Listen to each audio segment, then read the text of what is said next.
Hello বন্ধুরা, Riya's lifestyle চ্যানেলে আরও একটা ভিডিওতে তোমাদের সবাইকে স্বাগত জানাচ্ছি। তো আমি বেশ কিছুদিন আগে গাজরের একটা রেসিপি করেছিলাম, আর সেই রেসিপিটা আমার হৈমি দিদিভাইয়ের দেখে দেখে করেছিলাম। সেই রেসিপিটা আমি তোমাদের সাথে তুলে ধরার চেষ্টা করছি। বেশ কিছুদিন হয়ে গেছে, 8 দিনের মতো হয়ে গেছে। রেসিপিটা আমি শেয়ার করতে পারছিলাম না এডিট করার অসুবিধের জন্য। তো আজকে ভাবলাম না, দিয়ে দেই, কারণ অনেক দিন জমা থাকলে পরে সেই ভিডিওগুলো ডিলিট হয়ে যায় কি করে। তো আমি দিয়ে দেই। আর এখন প্রায় বাজে কটা, 6:30 বাজে। তো ভাবলাম এডিট করে নেই, এডিট করে তোমাদের সাথে শেয়ার করে নিই। তোমরা পুরো ভিডিওটা দেখো, আশা করি ভালো লাগবে। আর কীভাবে করেছি বা তোমরা কে কীভাবে করো সেটাও জানিও। কারণ আমি কিন্তু কখনো করিনি গাজরের হালুয়া, নিজের থেকে কখনো করিনি। মা করতো, সেটা দেখেছি কিভাবে করেছে, কিন্তু ভুলে গেছিলাম। তারপর আমি হৈমি দিদির দেখে দেখে হৈমি দিদিকে জিজ্ঞেস করে আমি করেছি। তো তোমরা কে কীভাবে করো অবশ্যই জানিও। আর যদি আমার এই রেসিপিটা ভুল হয় তাহলে সেটা বলে দিও কীভাবে করতে হয়। ঠিক আছে, পুরো ভিডিওটা দেখো, তোমাদের আশা করি ভালো লাগবে। তো প্রথমে দেখো, এখানে আমি কয়েকটা গাজর নিয়েছি, কয়েকটা বলতে 4-5টা মতো গাজর নিয়েছি। নিয়ে এগুলোকে খোসা ছাড়িয়ে নিয়েছি, সামান্য সামান্য খোসা ছাড়িয়ে নিয়েছি। নিয়ে আর এদিকে দেখো আমি পাস্তা নিয়েছি। তো পাস্তা, তারপর নিয়েছি কিছুটা কাজু আর কিছুটা কিশমিশ নিয়েছি। একদম সিম্পল রেসিপি, এটা যে কোনো কেউ খেতে পারবে, অনেকটা টেস্টি লাগে খেতে, ছোট বড় সবাই খেতে পারবে। আর তারপর আমাদের ঘরে যেহেতু গরুর দুধ আছে, এই জন্য গরুর দুধ দিয়ে করেছিলাম। তোমরা চাইলে আমুল তাজা দিয়েও করতে পারো। তো গাজরগুলো দেখো আমি খোসা ছাড়িয়ে গ্রেট করে নিয়েছি, আর গ্রেট করতে না অনেকটা সময় লেগেছে। তো যাই হোক, আমি ওইদিকে অনেকটাই করেছি গ্রেট। আর এই গাজরের হালুয়া রেসিপিটা আমার ভীষণ ভালো লাগে। এদিকে দেখো আমি একটা কড়াই বসিয়ে দিয়েছি, আর কড়াইটাতে আমি ঘি দিয়ে দেবো। কড়াইটা অলরেডি গরমও হয়ে গেছে, তো অনেকটা ঘি দিয়ে দিব। এটা কিন্তু পুরোটা ঘিয়ের মধ্যেই ভাজতে হবে। তো দেখো এখানে আমি কাজু, কিশমিশ আর পাস্তা দিয়ে দিয়েছি। পেস্তাগুলো দিয়ে, আর ওইদিকে দিয়েছি 2-3টে তেজপাতা দিয়ে দিয়েছি। আর চাইছিলাম পেস্তাগুলো একটু গ্রেট করব, কিন্তু এতটা শক্ত ছিল গ্রেট করতেই পারছিলাম না। আর কিছুটা কাজু আমি গ্রেট করে নিয়েছি, সামান্য আর কি গ্রেট করে নিয়েছি। তারপর ভালো করে ভেজে, আর ওই জায়গাটায় আমি একটা ভুল করেছি, তোমরা কিন্তু এরকম ভুল করো না কেউ। এটা আমি প্রথমবার করেছি, আর আমার না সেটা আমি ভুলেও গেছিলাম যে হৈমি দিদি গাজরগুলো ফ্রাই করেছিল কি না, কিন্তু ভুলে যাওয়ার কারণে তারপর তাড়াহুড়ো ছিল ওই জন্য। আর কিন্তু খেতে টেস্টিই হয়েছে, হয়তো হালকা ফ্রাই করলে আরও টেস্টি লাগতো। তো দেখো ভালো করে ভাজা হয়ে গেছে, আর দিয়ে দিয়েছি দুধগুলো আগের থেকে আমি গরম করে রেখেছিলাম। এখানে কিন্তু 1 লিটার মতো দুধ আছে, তো আমি দিয়ে দিয়েছি দুধ। আর যেটা হলো, আমি গাজরগুলো ফ্রাই করিনি, ওই সময়েই আর কি ফ্রাই করতে হতো। আর এখানে আমি 2 প্যাকেট আমুল, আমুল কী বলে, আমুল কুল না, এটাকে কুল বলে না, আমুল পাউডার দুধ বলে।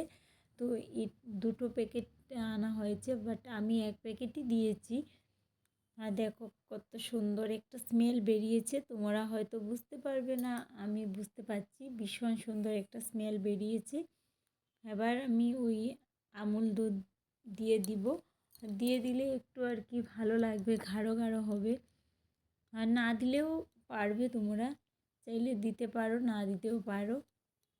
তারপর কিছুক্ষণ ফুটবে ওইগুলো, আর ফুটে ওঠার পর দিয়ে দিব গাজর। গাজরগুলো তো আগের থেকেই দেওয়ার কথা ছিল, বাট আমার ভুলের কারণে গাজরগুলো পরে দিচ্ছি। যাই হোক, পরে দিলেও কিছু হয় না, বাট টেস্টিটা একটু অন্যরকম আসে আর কি। তো তারপর দেখো আমি দিয়ে দিব এখন গাজর, গ্রেট করে রাখা গাজরগুলো দিয়ে দিলাম। ধীরে ধীরে সব কটার এখানে অনেকটাই গাজর গ্রেট করেছি, দেখিয়েছি তোমাদেরকে।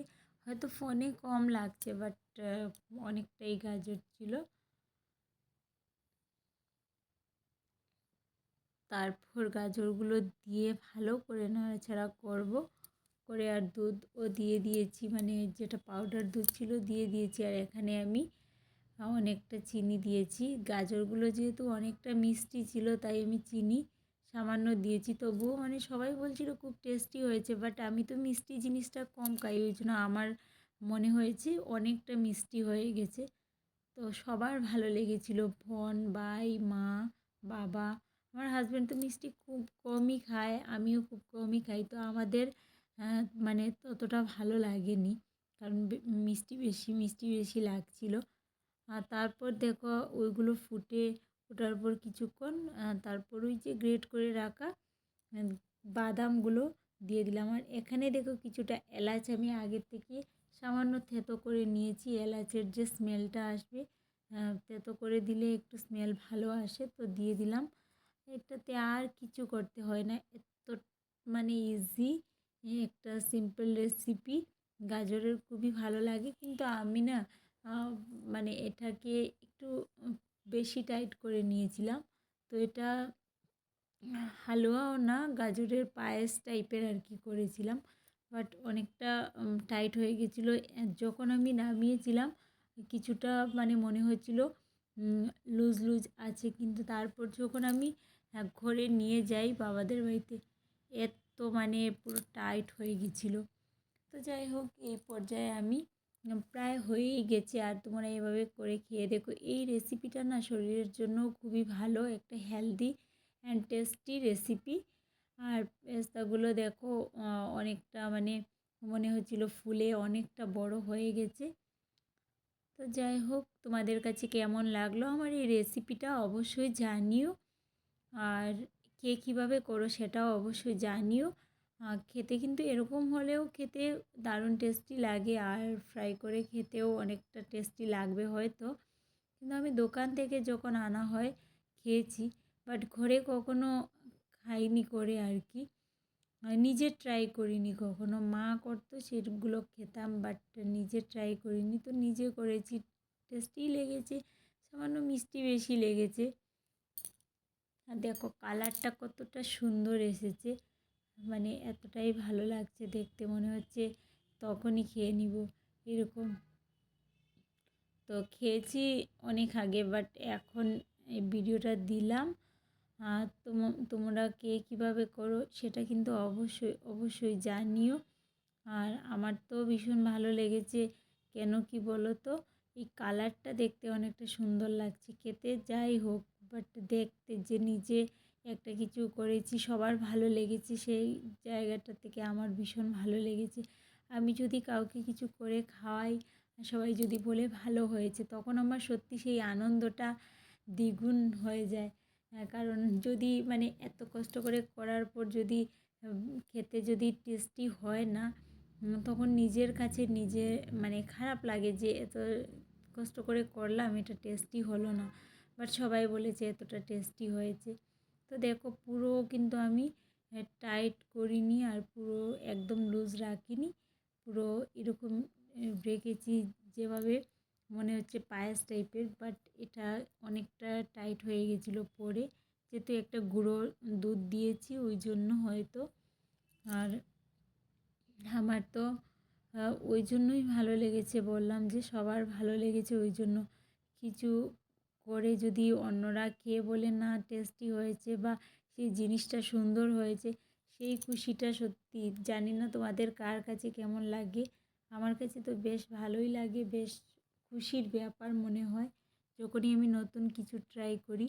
সবাই যখন আমাকে বলে তখন আমি সেই কাজটা করার উৎসাহটা আরও পাই, যে না আজকে যখন টেস্টি হয়েছে, প্রথমবার করেছি, সবাই বলছে তাহলে নেক্সটে আবার করবো, এরকম করে করেই তো মানুষ শেখে বলো। তো হৈমি দিদিকে অনেক অনেক ভালোবাসা জানাই, অনেক অনেক ধন্যবাদ। হৈমি দিদি, তুমি এত সুন্দর একটা রেসিপি আমাকে শিখিয়েছো। আমি আগে অনেকবার আমি দেখেছি ফোনে, বাট আমি সেগুলো ততটা মানে সুন্দর করে বুঝতে পারিনি, কিন্তু হৈমি দিদি করেছে। তারপর ওই দিনকেই আমি আমার হাজব্যান্ডকে বলেছি যে গাজর এনে দেবে, আমি হালুয়া করব। কখনো করিনি তো কী হয়েছে, হৈমি দিদির কাছ থেকে জেনে তারপর করার আগেও আমি হৈমি দিদিকে ফোন করেছিলাম। তো হৈমি দিদি এরকম হৈমি দিদির ফোন ধরেছিল, ধরে আমাকে সব বলে দিল যে কী করে কী করতে হয়। তো তোমাদেরকে অনেক ভালোবাসা জানাই এত সুন্দর করে আমাকে শিখিয়ে দেওয়ার জন্য। আর অবশ্যই সামনে থাকলে আমি হৈমি দিদিকে অল্প পাঠিয়ে দিতাম, বাট অনেক দূরে থাকে, ওই জন্য পাঠিয়ে দিতে পারিনি। দেখো কালারটা কত সুন্দর এসছে, খুবই উপকারী আর খুবই টেস্টি, দুটোই আর কি, টেস্টি অ্যান্ড উপকারী।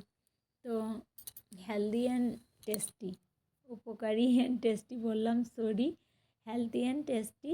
এই রেসিপিটা তোমরা বাড়িতে অবশ্যই খেয়ে দেখো। আমার গাজরের হালুয়া রেসিপিটা তোমাদের কাছে কেমন লাগলো অবশ্যই জানিও। আর অবশ্যই এখানে একটা ভুল হয়েছে, সেটা আমি গাজরগুলো আগে ফ্রাই করিনি। তো সেটা নেক্সটে যখন করবো, আসলে না ভুলে গেছিলাম, এত তাড়াহুড়ো ছিল ওই জন্য ভুলে গেছিলাম।